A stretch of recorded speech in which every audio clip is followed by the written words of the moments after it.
All right, y'all, welcome back to the channel and do some more buckshot testing. And I've got a really interesting thing out here today to test that I really don't know how it's going to play out. It could be really good. It could be absolutely the worst buckshot pattern we've gotten so far. I just don't know on this one what to even guess is going to happen. I don't want to call it a pointless test because we might get some good results, but I definitely don't think it's a combination that anybody has ever tried or even really thought about trying before, because it could legitimately be absolutely terrible, because I don't know how this choke and this load is going to actually play together. But either way, I'm definitely excited to see how it actually performs, whether it's good or terrible. So for the shell I've got out here today, I brought out some more of the Federal Flight Control buckshot shells. These are a 12 gauge, 2 3/4 inch, 9 pellet double aught buck load, moving about 1325 feet per second. And this shell has done really well for us in the past. So with that being said, I don't know how this flight control wad is going to play with this choke today. It could absolutely go either way on this one. So as for the setup I've brought out here today, I brought out the Remington 1187, which we know that those flight control loads do well through this gun, but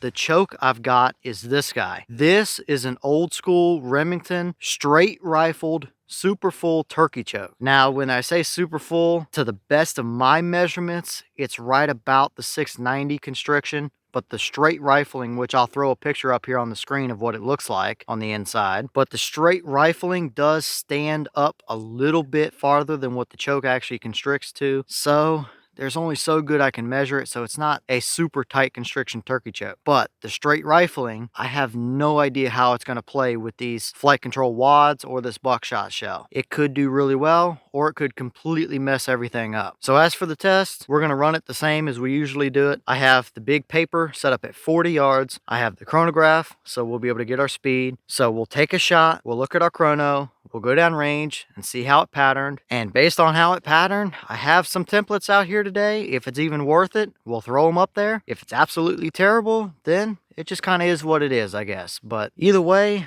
let's get you guys set up with a view of this target and let's see what this combination can give us, because I absolutely have no guesses as to what's going to happen on this one. So let's head over here and see what it actually does.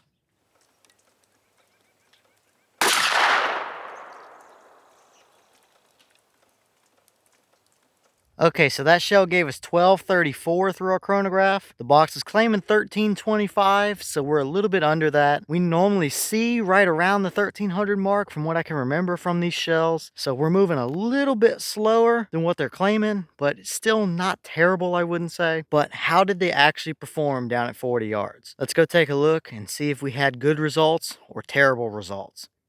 Okay, so now we're down here at our 40-yard paper, and this is what we got. And to be quite honest with you, I think it's about what we kind of expected, really. Now, we had a total of 8 out of the 9 pellets on this paper. The white dot was my point of aim, and this is 36 inches wide by probably 38 to 40 inches tall. So to see a spread like that out of some flight control buckshot is terrible. I mean, we had 4 up there and 4 more down there, so pretty much 50-50 split there, and that is beyond disappointing to say the least. Now, I don't think this has anything to do with the constriction being about 690-ish on that old super full choke. We've tested these flight control loads through a 675 a little while back, and they did better than this by a long shot. So I really do think the straight rifling just absolutely ruined this pattern, which I guess is definitely not really all that surprising. I thought there might be a chance that we might see some good results here, but clearly that was wrong. So I guess on one hand, we kind of got what we expected, but there was always the hope anyway that it would be something amazing, I guess. But as for our templates here, it really ain't even worth throwing a whole bunch of them up to see what it looks like, because it's just going to be terrible. But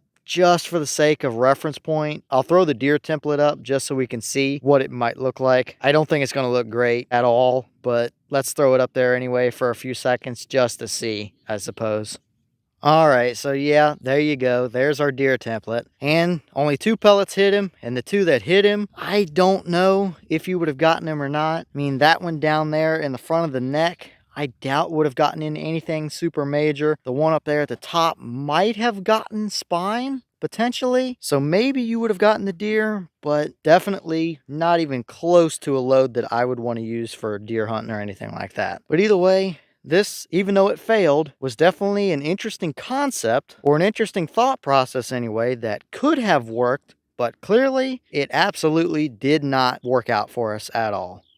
Okay, and here's the wad out of that shell, and as you can see, we've definitely got some unevenness. The rifling probably grabbed that little tab there. It didn't do anything with that one. Then the next one it grabbed again. You can definitely see the lines down it, or the grooves from that rifling in the choke. And I definitely think you can see, yeah, right there in the glare, the crinkles between the little vent tabs there, where our wad kind of got jammed into itself. So I definitely don't think this combination was a very good one. I just think that rifling grabbed onto these little pedals and just completely ruined the whole pattern for us on this one. Which, at the end of the day, I guess is not really super surprising for what this is, but it's at least a very interesting thing to see. All right, y'all. Well, what did you think about those results there? Absolutely not a great performance at all for those flight control buckshot shells. Not even close. But at the end of the day, it was definitely a very interesting concept or thought process that could have worked, but clearly that's not the case for this one. But with that being said, leave your thoughts in the comments here. Is that about what you expected to happen? Or were you thinking it might be a little bit better, or maybe even a little bit worse than that? Even though I really didn't have any super formal opinion about it going in, I'm not entirely surprised by that performance at the end of the day here. But with that being said, as always, we have the channel Instagram as well as the mailbox where you can send things to the channel if you'd like. All that information will be in the description if you're interested. So I'm going to get back to the testing for y'all. We've got a bunch more stuff coming, so stay tuned. And with that being said, I'll see y'all in the next one.